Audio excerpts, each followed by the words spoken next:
Bonjour à toutes et à tous. Je suis le frère Jobert.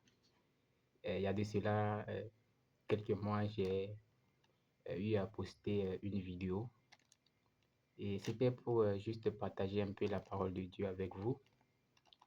Et comme je l'ai dit dans la vidéo précédente, je ne sais pas si j'ai pu mentionner ça, mais en fait, ce qui m'a motivé à faire cette vidéo, c'était Dieu qui m'a mis au cœur de le faire parce que la première fois, bon, je dormais, bon, après, subitement comme ça, je m'étais réveillé au milieu de la nuit et puis automatiquement, j'ai à l'esprit de prendre mon ordinateur et puis automatiquement, j'ai pris l'ordinateur, mais je savais que je devais faire quelque chose, je devais faire quelque chose, mais je ne sais pas de quoi il s'agit.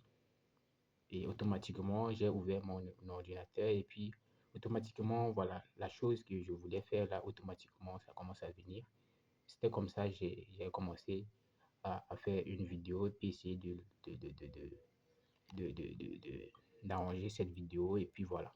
Le lendemain, ou bien le surlendemain, comme ça, Dieu m'a donné le courage de poster. Et c'était ça la première vidéo que j'ai faite. Bon, aujourd'hui, la deuxième vidéo vient compléter la première vidéo.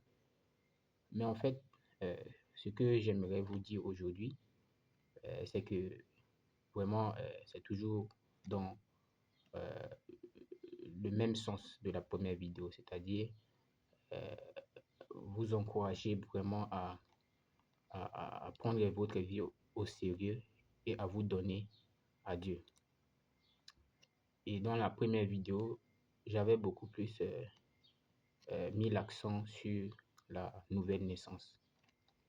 Et aujourd'hui aussi, je vais continuer dans ce sens. Mais ce que j'aimerais dire dans cette vidéo, je vous en prie, il faut vraiment chercher Dieu. Ne cherchez pas Dieu de la manière traditionnelle qui existe euh, déjà avant la naissance de chaque personne. Je m'explique, c'est-à-dire parce que par exemple, pour un enfant qui n'est pas encore né, par exemple aujourd'hui, ou bien par exemple qui est encore dans le ventre de sa mère, il y a déjà, c'est-à-dire une tradition humaine qui est déjà mise en place. C'est-à-dire, il y a une structure qui est déjà là. C'est-à-dire, dès que l'enfant sera né, soit demain ou bien le lendemain, ou bien après aujourd'hui, voilà, ou bien le surlendemain, etc., ou bien dans le futur, l'enfant là va venir faire face, c'est-à-dire à ce qui existe déjà. C'est-à-dire, avant que l'enfant soit né, il y a les structures, par exemple, il y a des églises, il y a des traditions humaines, tout ça, voilà, qui parlent déjà de Dieu. Bon, ça fait que, supposons, je donne un exemple. Si tu es né, par exemple, en Afrique, tu vas voir que dès que tu vas grandir, par exemple, si tu es né je donne un exemple, si tu es né en Afrique, tu vas voir que tu vas grandir dans une famille qui a déjà euh, adopté, c'est-à-dire une manière de servir Dieu. Voilà. Ou bien si tu es né en Europe, en Asie, en Amérique, ou bien dans le monde entier, c'est-à-dire selon la famille dans laquelle tu seras né là, tu vas embrasser ou bien tu vas juste suivre ce que euh, euh, les, les parents ou bien voilà, les prédécesseurs ont déjà mis en place. Et c'est en cela que vous voyez que même par exemple nous sommes nés et puis nous poursuivons la même chose, c'est-à-dire nous suivons, c'est-à-dire la même chose. Nos parents, par exemple, lorsque nous sommes nés, en grandissant, voilà, on suit les enseignements des parents, c'est-à-dire leur manière de servir Dieu, tout ça. Bon, parmi nos parents, il y en a, oui, effectivement, ils suivent réellement Dieu, mais il y en a d'autres, dans l'ignorance, ils ne suivent pas le vrai Dieu. Mais puisque, bon, c'est une structure ou bien c'est une structure qui existait avant eux ou bien c'est la tradition qui existait avant eux. Ils viennent et puis ils tombent dans cette tradition et puisqu'en grandissant dans cette tradition, voilà, ils n'ont pas vraiment eu l'idée peut-être de chercher aussi au-delà de ça, et puis ça fait qu'ils restent dans ça, malgré que ça ne conduit pas à Dieu, mais ils continuent dedans, et puis ils continuent à croire en cela. Et puis beaucoup plus, les gens suivent seulement la masse, c'est-à-dire une fois que voilà, je cherche Dieu, et puis je fais partie de beaucoup de gens, ah, voilà, je mets ma foi là dessus. C'est-à-dire, bon, on est beaucoup, donc cela prouve que c'est le vrai Dieu qu'on suit. En général, ce que font les humains. Mais dans cette vidéo que je suis en train de faire, vraiment, je vous en supplie. Je vous en supplie. Je ne demande pas que voilà, vous quittez voilà, vos églises ou bien vous quittez, c'est-à-dire vos manières de, de, de chercher le Seigneur. Mais je vous demande vraiment de, de, de, de, de, de, de chercher Dieu personnellement. Beaucoup plus chercher à connaître Dieu personnellement. Et je parle à tous ceux qui, voilà, suivent Dieu euh, à travers la Bible. Parce que bon, c'est à travers la Bible que tu vas connaître, c'est-à-dire euh, le vrai Dieu. En dehors de la Bible, il n'y a pas un vrai Dieu. Et si tu suis le Dieu de la Bible, qui est le vrai Dieu, tu dois avoir une relation personnelle. Ne te mets pas dans un groupe de personnes pour avoir l'assurance que effectivement tu sais ce Dieu-là. Parce que si on se met dans un groupe, puisque dans la Bible, c'est chacun ou bien chaque personne qui va faire face à Dieu, mais le moment venu, voilà, tu vas passer en jugement. Supposons que par exemple, tu te mets dans un groupe et que le groupe là te mène dans un chemin contraire à ce que dit la parole de Dieu, mais tu n'auras aucune justification. Parce que pour Dieu, Dieu nous a créés pour avoir une relation personnelle avec chaque personne. Donc même si on est des milliards sur la terre, Dieu a ce pouvoir-là d'interagir avec chaque personne. Donc il n'a pas besoin de groupe pour interagir avec nous. C'est comme exactement, parce que le Dieu de la Bible, il s'appelle Papa, il s'appelle le Père. Pourquoi le Dieu de la Bible euh, est appelé Père? Jésus nous a dit, il est venu nous montrer le Père. Mais si nous prenons, par exemple, un père naturel, bien sûr que un père, par exemple, tu prends une famille de plusieurs personnes, tu vas voir que il y a des fois, le père, pour parler, beaucoup plus pour s'intéresser à la famille, beaucoup plus il va se rassurer, beaucoup plus de passer du temps avec chaque personne. Parfois, parfois, si tu prends une journée, il va faire le tout pour parler avec chaque personne. Voilà, toute la journée, il va parler avec chaque personne. Et dans la journée aussi, il y a des moments où voilà, il veut parler, il parle en général, c'est-à-dire, voilà, il parle avec le groupe. Mais ce qui prédomine, c'est il parle beaucoup à chaque personne. Donc, de la même manière, avec Dieu, c'est comme ça. Nous devrions euh, mettre a priori, c'est-à-dire à chercher Dieu personnellement et avoir une relation personnelle avec lui.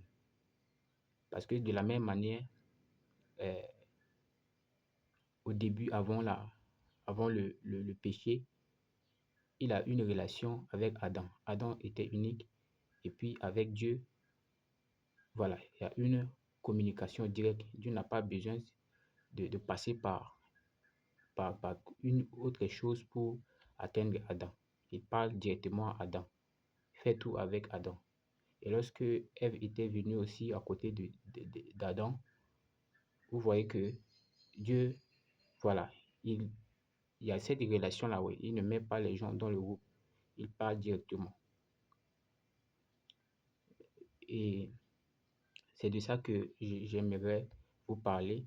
C'est que vous cherchez Dieu jusqu'à ce que vous le retrouvez. C'est en cela que j'avais dit, retrouver Dieu, c'est lorsqu'on est né de nouveau. Et c'est selon la disposition du cœur que Dieu va se révéler à nous et nous accorde son esprit. Si on est sincère à la maison, parce que c'est pas facile. Si on dit que non, on va attendre le moment euh, convenu ou bien le bon moment pour euh, euh, voilà, chercher la face de Dieu. Non, c'est pas facile. Ce moment-là ne viendra presque jamais. C'est à nous de forcer, forcer. On dit le royaume de Dieu est forcé. Et ce sont les plus forts qui vont, qui vont y avoir accès. Cela prouve que vous voyez que nous sommes dans un monde où il y a beaucoup de choses. Il y a la science, il y a les affaires, il y a beaucoup de choses voilà, qui captent ou bien qui nous amènent loin de Dieu. Mais nous devrions faire de nos mieux, de nos efforts, nous devrions nous efforcer pour que même au-delà de ces choses, même si nous sommes submergés par les choses du monde, faisons tout nos possibles pour devoir sortir, faisons des efforts pour sortir. Il suffit de sortir seulement ta tête. Le reste, Dieu va, voilà, te donner la force. Même si tu as seulement la volonté et que tu essaies de faire, mais même s'il y a la résistance, Dieu même, puisqu'il voit la disposition du cœur, il sait que non, cette personne veut vraiment me chercher. Et c'est lui qui va te donner le courage et la force, voilà, de tomber sur le chemin. Voilà pourquoi je vous prie de ne pas vous laisser éloigner de Dieu par le monde, mais cherchez-le. Puisque la parole de Dieu, ou bien la Bible, c'est écrit en toute langue. Donc vous prenez la langue qui est la vôtre et à chaque fois, ouvrez un passage de la Bible, vous priez Dieu et vous lisez ce passage.